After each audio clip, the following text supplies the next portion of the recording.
Specific performing case supreme court का एक latest judgement जो कि स्पेसिफिक रिलीफ एक्ट के तहत संपत्ति जो विक्रय के समझौतों में सह स्वामित्व के मामलों में सुप्रीम कोर्ट का एक महत्वपूर्ण फैसला जो हाल ही के महीने में आया है। नमस्कार दोस्तों, आपका स्वागत है हमारे YouTube चैनल जहां हम आपको महत्वपूर्ण कानून की जानकारी सरल भाषा में समझाते हैं।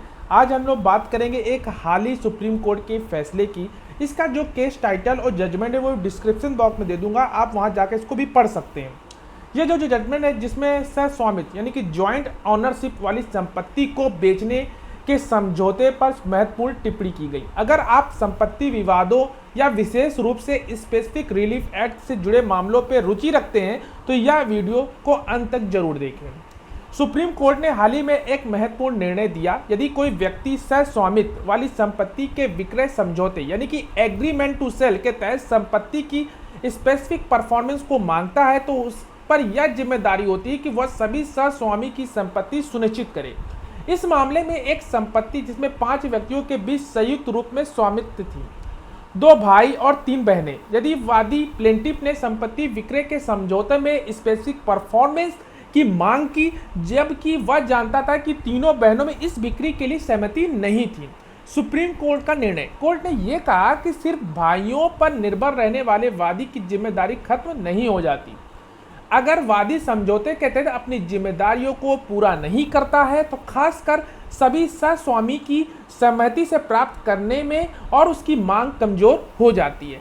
जो सेक्शन 16 का सब क्लॉज सी को जो कि स्पेसिफिक रिलीफ एक्ट के तहत वादी को लगातार अपनी जो रीडनेस और विलिंगनेस को साबित करनी होती। वादी न केवल बहनों से संपर्क करने में विफल रहा बल्कि उसे किसी भी ठोस कदम नहीं उठाए ताकि वह संपत्ति विक्रय समझौते को पूरा कर सके। सुप्रीम कोर्ट ने हाई कोर्ट के फैसले को पलटते हुए कहा कि वादी ने इस समझौतों में पूरा करने के लिए जरूरी कदम नहीं उठाए और इसी वजह से उसकी जो स्पेसिफिक परफॉर्मेंस की जो मांग है उसको खारिज कर दी गई। इस फैसले का सीधा प्रभाव उन मामलों पर पड़ेगा जहां संपत्ति के सह स्वामी होते हैं। अगर आप किसी ऐसे समझौते में जहां संपत्ति के कई मालिक हैं तो यह जानना बेहद जरूरी है कि किसी सह स्वामी की संपत्ति प्राप्त करना आपकी जिम्मेदारी है। तो कंक्लूजन निकला दोस्तों कि यह निर्णय बताता है कि किसी संपत्ति के विक्रय समझौतों में हर एक पक्ष की सहमति और सहभागिता कितनी जरूरी होती है।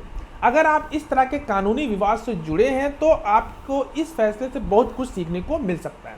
अगर आपको यह वीडियो पसंद आया तो इसे जरूर लाइक करें, शेयर करें और हमारे चैनल को सब्सक्राइब करना ना भूलें ताकि आपको ऐसी ही कानूनी जानकारियां मिलती रहे। तब तक के लिए धन्यवाद।